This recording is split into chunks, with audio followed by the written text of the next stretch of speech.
रोजगार की नीति पे भी सवाल उठाएंगे और रोजगार की नीति पे जो इनके विचार हैं वो रखेंगे। बोल भाई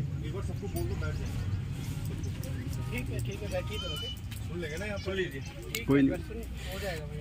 आजो इधर आजो। बहुत बहुत धन्यवाद लुसन भाई। सबसे पहले हमारे पिता तुल्य श्री स्वर्गीय राजेंद्र टोडरिया जी को श्रद्धासुमन अर्पित करते हुए मैं अपनी बात को रखूंगा।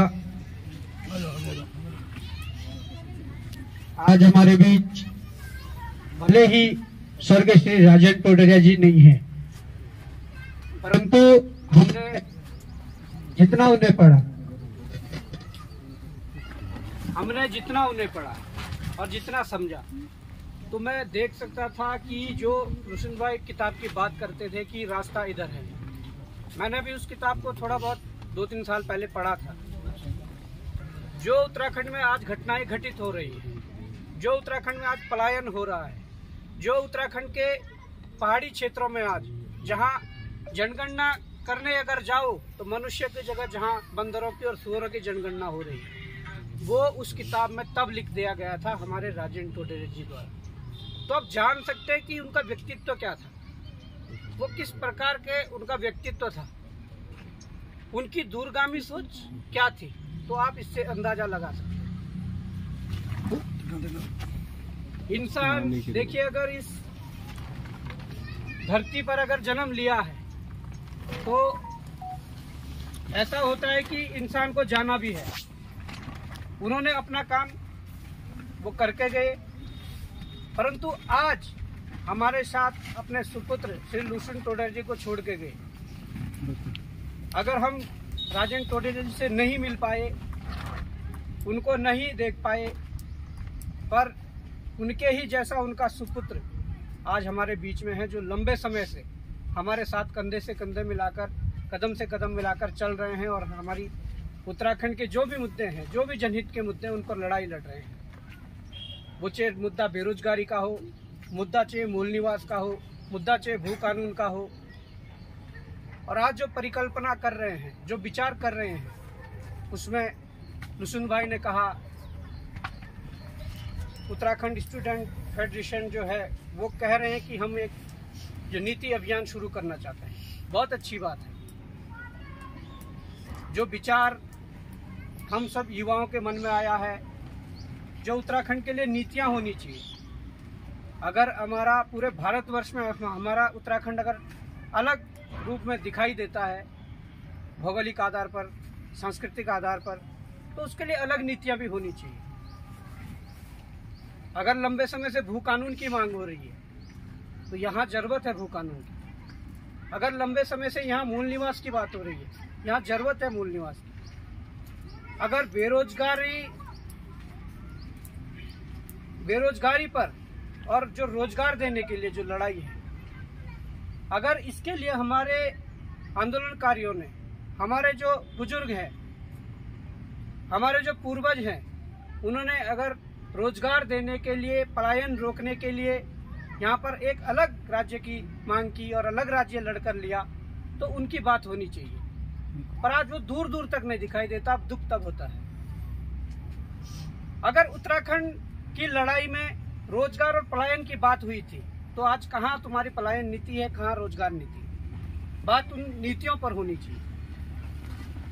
उत्तराखंड में एक विशेष रोजगार नीति होनी चाहिए, जो कि यहाँ पर है नहीं। उत्तराखंड में एक पलायन नीति होनी चाहिए, नहीं है।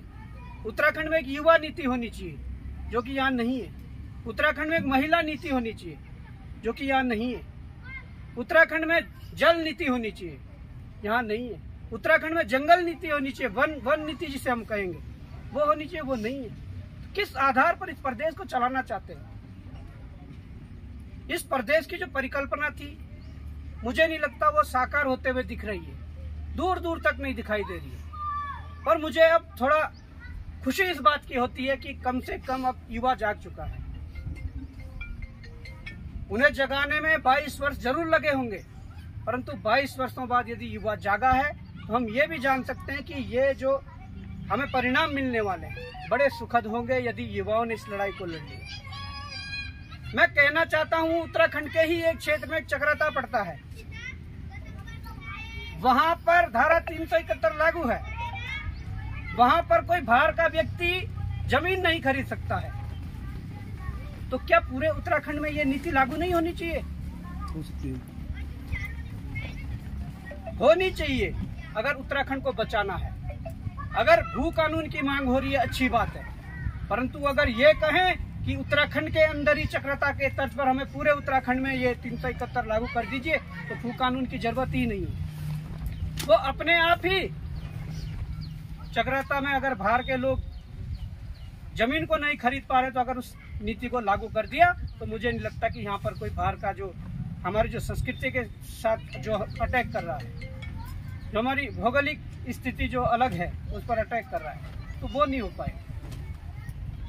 उत्तराखंड के ही जौनसार बावर के एक छोटा सा क्षेत्र है, वहां पर 1800 कुछ या 1934-35 में पन्ना लाल एक्ट के द्वारा वहां पर कुछ विशेष परिस्थितियां दी गई है, विशेष अधिकार दिए गए हैं। अगर जोशीमठ में जो हमारे जो अभी कुछ माताएं जो घास लेने गई थी, उनके साथ जिस प्रकार का जो कृत्य हुआ वो बड़ा दुखदायी था। आप चक्राता में देखिए, वहां पर पन्ना लाल एक्ट के तहत वहां के जो हमारे निवासी है उनको वहां पर जंगल से सूखी लकड़ी लाने का अधिकार है, वहां पर घास लाने का अधिकार है। वहां पर जंगलात वाले नहीं रोकेंगे क्योंकि वो उस एक्ट में लिखा गया है। वहां पर जो स्थानीय जो शराब हम जिसे दवाइयों के लिए भी प्रयोग करते हैं, उसे घर पे बनाने का अधिकार है, बेचने का नहीं है, पर घर पे बनाने का अधिकार है। तो वो जो नीति वहां पर है, उस नीति को पूरे उत्तराखंड में लागू कर दीजिए। हमारा उत्तराखंड तो ऐसे ही बदल जाएगा, परंतु इसकी बात करेगा कौन? नीति नियंता कौन है? सचिवालय में बैठे लोग कौन है? विधानसभाओं के अंदर बैठे लोग कौन है? वो लोग हैं जिनका पेट भर चुका है, जिन्होंने प्रदेश के संसाधनों की लूट खसोट करके अपने आप को मजबूत किया है। वो लोग हमारे विधानसभाओं और सचिवालयों में बैठे हुए लोग, वो कभी नहीं चाहेंगे कि गरीब तबके का जो लड़का है या अंतिम पंक्ति में जो बैठा हुआ कोई व्यक्ति है या अंतिम किसी गांव में किसी छोर पर बैठा हुआ कोई व्यक्ति है, वो आगे आकर कुछ करे, वो नहीं चाहेंगे। परंतु हम लोगों में से हम लोगों को ये जागृति लोगों के बीच में ले जानी पड़ेगी और लोगों को जागृत करना पड़ेगा कि हमारे उत्तराखंड में अपार संभावनाएं हैं, रोजगार की अपार संभावनाएं हैं। यहाँ पर जो पलायन करके लोग गांव छोड़ रहे हैं, पहाड़ छोड़ रहे हैं, दिल्ली की होटलों में या तो बर्तन मांजने जा रहे हैं या 10,000 15,000 की नौकरी गार्ड के रूप में कर रहे हैं, उनको दिशा नहीं दी गई। उन्हें अगर दिशा देने वाली हमारी सरकार ठीक होती, दिशा देने वाले अगर नीति नियंता ठीक होते, उनके अनुरूप यदि नीतियां बनती, मुझे नहीं लगता कि अपना उत्तराखंड जो ये पलायन की मार झेल रहा है, जो पलायन निवारण आयोग की जो रिपोर्टें आ रही है कि प्रतिदिन सैकड़ों लोग जो हर एक दिन जो छोड़ के चले जा रहे हैं, तो मुझे नहीं लगता ये जो चीजें थी ये आनी थी। परंतु अभी भी निराश होने की जरूरत नहीं है। 22 वर्षों में पहली बार शायद ऐसा हुआ कि युवाओं में जागृति आई, युवाओं के साथ उन अभिभावकों में जागृति आई जिन अभिभावकों ने अपना पेट काटकर अपने बच्चों को देहरादून जैसे महंगे शहरों में पढ़ाया, जिन अभिभावकों ने अपना पेट काटकर हल्द्वानी, श्रीनगर, हरिद्वार जैसे महंगे शहरों में उनको पढ़ाया, उन अभिभावकों के अंदर जागृति आई है।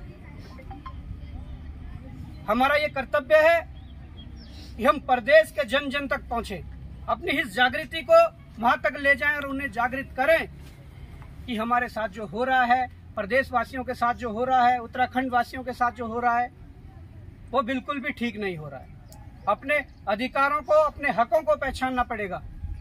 जिस दिन हमने अपने अधिकारों को पहचान लिया, जिस दिन जो हमारे हकूकों पर जो डाका डाला जा रहा है, उस चीज को पहचान लिया, तो मुझे नहीं लगता कि हमें कोई आगे बढ़ने से रोक सकता है। मुझे नहीं लगता कि हम जब तक इन अधिकारों के बारे में नहीं जानेंगे, तब तक यहाँ से आगे बढ़ पाएंगे। आगे बढ़ने के लिए ठीक है, शारीरिक रूप से हम आंदोलन कर रहे हैं, मानसिक रूप से सोचना पड़ेगा। हमारे जो कुछ आंदोलनकारी हैं जिन्होंने उत्तराखंड की लड़ाई लड़ी, हमारे कुछ बुद्धिजीवी जो वर्ग हैं, उन लोगों का आशीर्वाद लेके, उन लोगों का मार्गदर्शन लेके जब हम आगे बढ़ेंगे। पहले क्या हो रहा था, मैं किसी एक पुराने छात्र नेता का साथ बैठा था जो 1990 के दशक के जो छात्र नेता थे। उन्होंने बहुत अच्छी बात कही कि आज की छात्र राजनीति में और तब की छात्र राजनीति में जमीन आसमान का अंतर है। तब भी छात्र संगठन अलग अलग होते थे, NSY होता था, ABP होता था, SFI होता था, अन्य कोई छात्र संगठन होते थे, अपनी अपनी मांगे लड़ते थे। परंतु जहां पर छात्र हित की बात आती थी, जहां प्रदेश हित की बात आती थी, जहां महाविद्यालय के हित की बात आती थी, वहां पर सारे बैनर छोड़ के भले झंडे डंडे अपने लाते थे, परंतु सारे छात्र नेता एकजुट हो जाते थे। वो कहते थे कि ठीक है, हम अगर NSY से तो कांग्रेस को बाद में देख लेंगे, अगर ABP से है तो हम BJP को बाद में देख लेंगे। प्रथम हमारा क्या है, छात्र हित है। प्रथम हमारा क्या है, उत्तराखंड हित है। प्रथम हमारा क्या है, महाविद्यालय हित है। तो जब तक ऐसी सोच हम अपने अंदर पैदा नहीं करेंगे, और मुझे लगता है कि इस प्रकार की सोच पैदा करनी पड़ेगी। हर संगठन की अपनी क्षमता है, हर संगठन अपने स्तर से सोचता है, अपने स्तर से लड़ता है। हो सकता है कि कोई संगठन की क्षमता हो 5%, कोई की हो 15%, कोई की 10%, और अगर मिला के चले तो एक 100% जिस दिन हमने कर दिया सब लोगों को साथ मिलाकर। देखिए, विचारधारा किसी की कांग्रेस से मिल सकती है, किसी की BJP से मिल सकती है, किसी की बसपा से मिल सकती है, सपा से मिल सकती है, अनेकों दलों से मिल सकती है। परंतु मैं यही बात को केंद्रित करके बार बार कहना चाहता हूं कि जहां उत्तराखंडियत की बात आए, जहां उत्तराखंड की बात आए, वहां पर एक होना पड़ेगा। अपने अधिकारों को बचाने के लिए, अपने प्रदेश को बचाने के लिए। ये जो सारी चीजें हैं, इस दर्द को हम पिछले लगातार 5-7 वर्षों से झेल रहे हैं और हम खुद भुक्तभोगी हैं उस चीज के, इसलिए आगे आकर लड़ रहे हैं। और हमें अच्छा लगा कि हमने लड़ते लड़ते आप जैसे नौजवानों को अपने साथ पाया। आप जैसे, हमने पैसा नहीं कमाया, परंतु आप जैसे नौजवानों को कमाया है, आप जैसे दोस्तों को हमने कमाया है। यही हमारी सबसे बड़ी संपत्ति है। समय भी बहुत हो गया है और मुझे लगता है कि समापन करते हुए दोबारा एक बार श्री पुतातिल्य जो हमारे श्री राजेंद्र टोडेरिया जी हैं, उनको श्रद्धा सुमन अर्पित करते हुए मैं अपनी वाणी को विराम देता हूँ। धन्यवाद।